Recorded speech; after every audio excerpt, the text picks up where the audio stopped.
Sa number 10, isa kagatos ka mga tanod ang gin-deputize ang BTTMD para mangdakop sa mga traffic violators. May masobra na isa kagatos nga mga barangay tanod sa Bacolod City ang ginatagan sa otoridad sa Bacolod Transport and Traffic Management Department o BTTMD nga makapangdakop sa mga kolorong pati na mga traffic violators. Ginsiling ni Attorney Ruben Michael Sabi nga pamuno sa BTTMD nga matapos nila na-deputize ang kapit 40 ka mga tanod sa barangay Sumpag ug barangay Singkang Airport.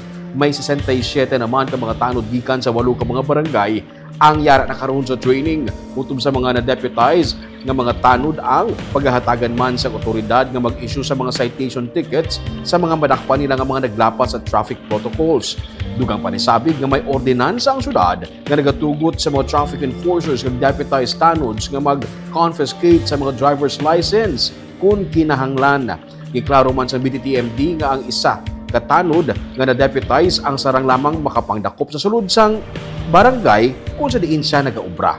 Hugot sa gihapon na ginapatuman sang BTTMD ang anti-colorum ordinance nga nagapangdakop sa mga motorsiklo kag e-bikes nga wala sang business permit. Adlaw-adlaw nga makatuan especially yung mga layo ng mga barangay.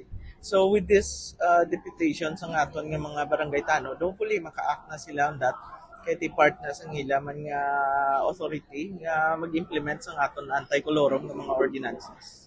So tani makabulig gid man ang mga na-deputize namon para naman sa mga pagdakop sa mga colorum. Yung na-deputize naman, kung for example, taga barangay Singkang sila sa Singkangan. Yes, oo, gin-emphasize gid na namon sila yang ang ilang jurisdiction is only within their barangay.